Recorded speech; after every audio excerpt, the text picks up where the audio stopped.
Hi, this is Charting Man Dan of TheChartGuys.com, home of technical analysis education. Click the link for a free week trial, no credit card required, and gain access to our multiple live broadcasts daily, community chat room, educational videos, nightly watch lists, and more. Invest in your education and future and join the community today.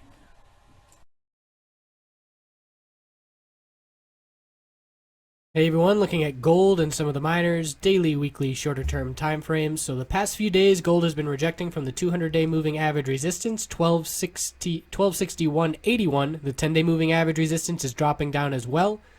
And we're seeing a lower high, higher low pattern forming. Tightening range. So there's our low 1243, higher low down at 1246.90, and then the clear lower highs. So we're going to see a break of this pattern likely next week. It currently favors the bears because it's coming after a big dump, and we have the bearish pattern in play over the past couple of months. The RSI is cooling off of oversold, but it could very quickly go right back to oversold if the bulls do not break some of these lower highs. The weekly time frame is a bullish reversal candlestick. It's a bit of a doji, not exactly, but the sentiment and the psychological feelings are the same.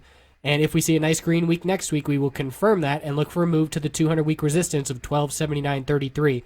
But again, as of right now, gold is really seeing a lot of weakness. We have seen some higher highs on gold, but we really haven't been able to hold any of these levels. So I pointed out 1260 as a key resistance from last week, and we did break above that this week, but look at the back test and hold. Could not hold it, got back above it, couldn't hold it. A third time back above it, couldn't hold it on the back test, and now we have 4 rejections in a row on the hourly. So I've got this hourly downtrend support line, and obviously it's trending down, so every time we bounce off that support, it means lower lows are being formed. And we did see a big dump today as soon as 1251 broke, which was the low back here, 1251.50, and then the low back here, 1251.50. As soon as that level broke, we dumped very quickly, $4.50 to the downside.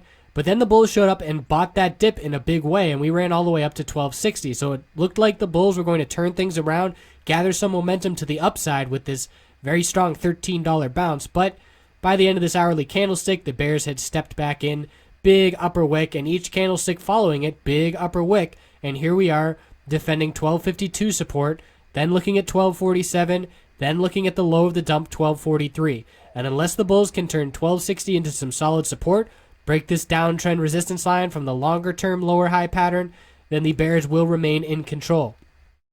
Very clear on the daily time frame what level the minor bulls need to get above, and that's for NUGT, the 10-day moving average resistance, 1265. Look at the rejections the last 2 days. Very clear that that's the resistance level that the bears are jumping all over. And then we look at JNUG, and it's the same exact thing, but that level's at 1122. So bullish reversal candlestick confirmed with some follow-through, but we're not seeing any upside on these miners until we can close above the 10-day moving average. And the bulls need to do that before breaking to lower lows, obviously, because otherwise we're going to continue in the bearish downtrend. If we form a higher low of support, get that 10-day moving average as support, we'll be looking up at the high of October 5th. It's 1207 on JNUG. We topped out at 1211 yesterday, so right around that level. And for NUGT, that's 1349, and it was 1350 yesterday on NUGT. So some clear resistance levels to be watching. The 10-day is the most important, and it's very rapidly dropping. So if it does drive the price to the downside, we're going to have a make or break moment with the low of this pullback, and that resistance, I would say by Tuesday, there's not going to be much more room to stay within that channel. So the bear miners have been performing really well, bouncing and holding the 10-day moving average support, bulls buying the dip with long lower wicks, and normal healthy consolidation, and we'll see if the bulls can get some continuation from there. There's JDST looking at Dust. Dust is in a better position because we have the 100-day moving average as support, the 10-day is support. We've just got one resistance level up here at 51.35, whereas JDST has the 100-day moving average resistance to deal with, and now a couple lower highs to be watching for resistance levels. So that's what we've got heading into next week. Again, bears still in full control.